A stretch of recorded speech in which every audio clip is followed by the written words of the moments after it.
my walk speak loud, and my words be true. Jesus said, come on, I'm addressing life lessons, every pain, every blessing, hope for the best thing. No question, I'm confessing Jesus Christ every time I'm trusting. Holding it down, facing the ground, praising him now. I'm showing.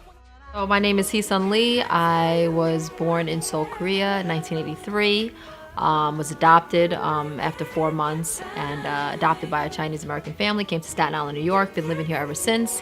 And through the years, just got into music, got into hip hop. Been rapping since probably like 2001. Been rapping for a while, so just trying to make a difference through my music, through my lyrics, through my message, and Take it easy, losing breath. I see me dying, Jesus. Don't leave me. Looking around, trying to catch my breath. Scared this moment will cause my death.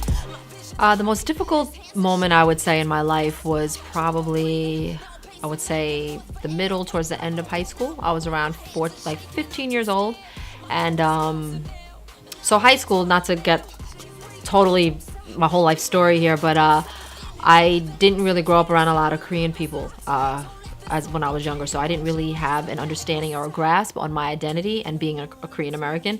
And then when I got to high school, there were just so many Koreans in my high school. I mean, it was just mind-blowing. I've never seen this many in my life, and it was a great thing because I could get to know and connect with my race, but it was also very challenging for me because it also showed a lot of the differences that I had with people of my own race. And it was something I never experienced before because I never thought about it. But then in high school, it made me think about the things that I was lacking, the things that I didn't have because I was adopted.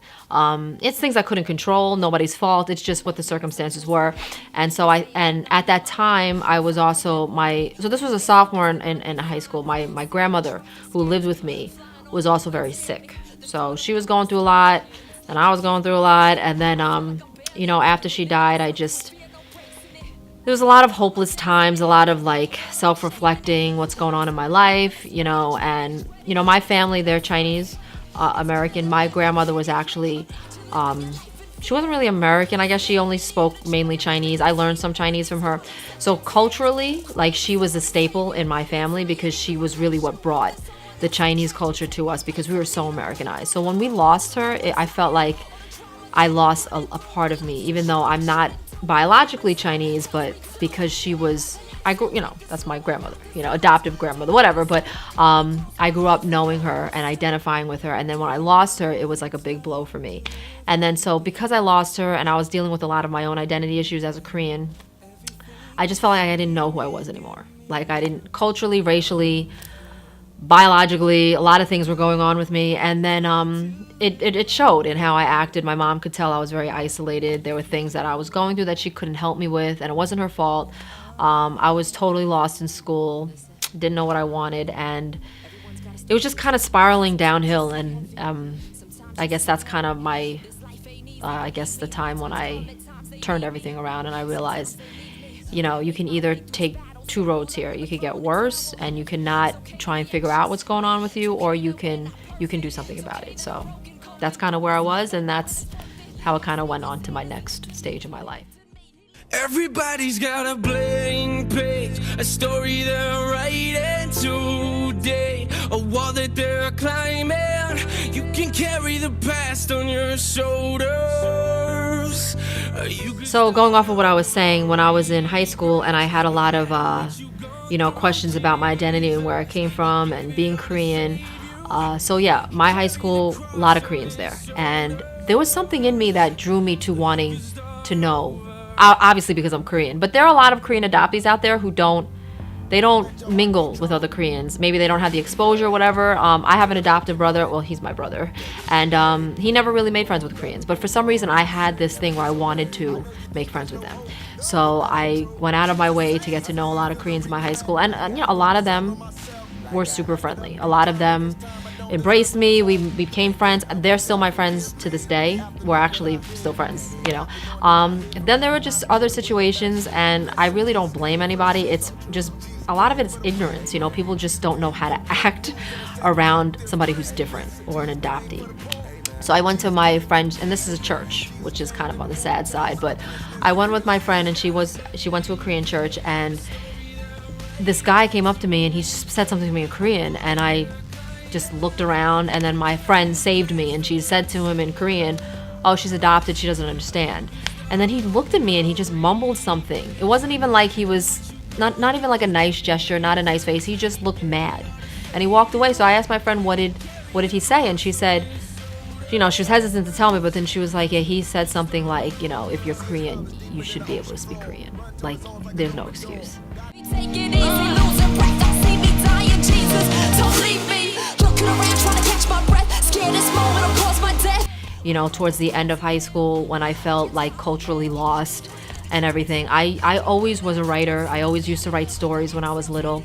And I started, I got into hip hop like in the middle of high school, and I would listen to these rappers cursing their brains out, but I would pick the rappers that I liked and I would memorize all of their lyrics, whether they were cursing or not. And I would say, oh my God, I love this. I love rapping. I love the beat. I love the flow and everything. It was just something drew me to hip hop. And then I said to myself one day, I'm going to write my own lyrics, So I took a piece of paper and I started writing anything that came to my head. And they were all positive, encouraging things. I never said to myself, hey, I want to be a girl who talks about sex and drugs and stuff like that. That never occurred to me to do that. I always wanted to give like messages to people. So through my own healing, I was able to write music that helped me and would help other people. Steal my heart, they never will. No God's will, I'm standing still. Feel his presence, no one feels. Yeah, every part of me, he's a conqueror. He told me don't quit, there's no. But being a hip hop artist who's a female, being a hip hop artist who's Asian, it's definitely, there's not a lot of people in my lane, which can be great, and it could also be very difficult because they won't take you seriously. They'll look at you and they'll be like, okay, she's female and she's Korean, what can she do? But so it works both ways, but it drives me because I'm like, what, I'm doing this. I don't have a lot of people around me who are doing it too. None of my friends are into this stuff.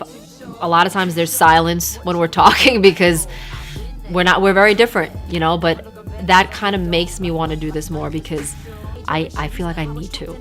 I need to give a message out to females, especially females, that it doesn't matter, what you feel that you want to do and you think that you shouldn't do it because nobody else is doing it. What matters is if you're passionate about it, if you love what you do, if it's going to help people, you do it. And if you see more females doing it, you become encouraged to do it.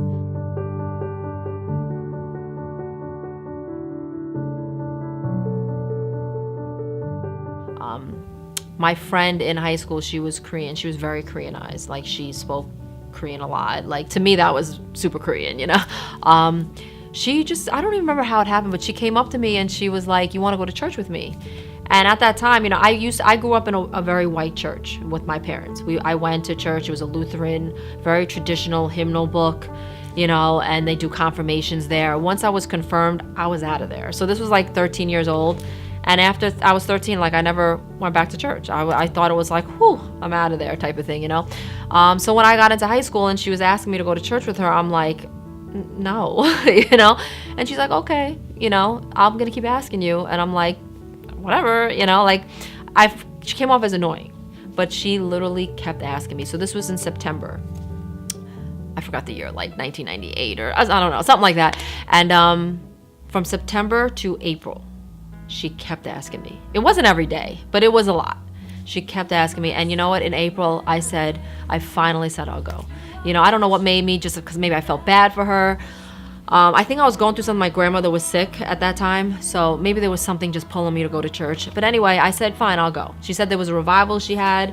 I went that Saturday when she had the revival, and they were doing an altar call. And I went up and I was crying my eyes out. I said, my grandmother's sick. I think she's gonna die. I'm so sad. And I remember her youth pastor, he looked at me with like the most honest, caring eyes, and he was like, what's your grandmother's name? He prayed for her. I cried more. I just felt so different after that, And then the next day I went back to church on Sunday, and it was like a 2-day revival. I went again. I don't know the next time I went, but I went with my boyfriend, which is now my husband, and we kind of got saved together. Like, I went and they prayed over me. The youth group prayed over me. I was in a circle and I just got saved. And I was like, I can't believe this is happening, And I just remember it was because of my friend who just never gave up. She just kept asking me. And I use that example in my life today. So even when things are so low or you just really don't think something great is going to happen, like she just kept asking me. Like she probably didn't even think I would say yes. I don't know. Like she didn't care. Like she just kept going, and I think that is a message to everyone, whether you're Christian or not, that it may look like it's not going to happen, but if you stay positive and you keep doing it, it'll happen, so I use that a lot. And she moved to Korea. Yeah, I didn't really get to see her after that, but I talked to her a little bit on Facebook. I really want to tell her thank you, because she was the changing point in my life, because she never gave up on me when I gave up on me, and because of that, I was able to look through a lot of my issues and say, you know what, you can do this. There is a reason why God placed this girl in your life and told her to keep asking you to go to church. So God loves you. God does not give up on you, so you can't give up on yourself. So I use that for a lot of the things that I go through, even today, that God, there's a reason, that God wanted me. So no matter what I'm going through, I know I got it.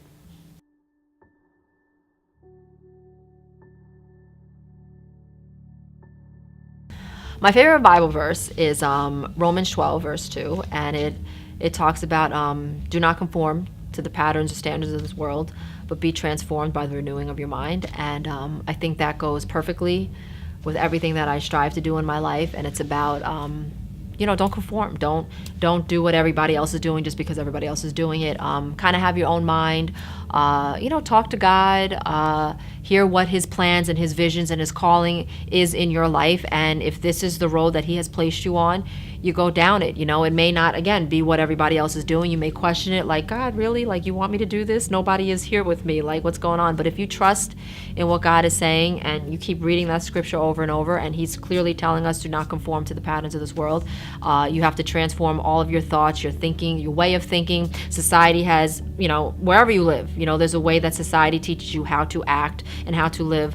Like I said, being in a rat race and just doing what everybody else is doing. We have to chase after money. We have to chase after this in order to be happy. If you change your mindset on that, not saying that we don't need money in life to survive, we do, but to chase after it every day to the point where you're becoming very unhappy because that's all your life has come to, but if you change your mindset on that and you see that there's more important things in this world, then I think you're going to be a happier person. Me being an artist, a struggling artist, an independent artist, I don't make all the money in the world. I want to be seen by so many more people. I want a lot of doors to open for me. But, right now I'm not at that place, but I know that God has called me to do this, and the amount of things that I have accomplished over the years as an artist has made it all worth it. And to know that I'm chasing after something and I'm going after something that is important, that can change people, that can help people, I feel like is worth more, than all the money that you can possibly make, So that's why I find it very important to stick to that Bible verse. It kind of is my motto in life, to not follow what other people are doing just for the sake of following them, but to really change your thought pattern on how you think and how you see the world, and just really focus on what God is telling you to do. And I'm telling you, it makes a world of a difference when you think like that. So yeah.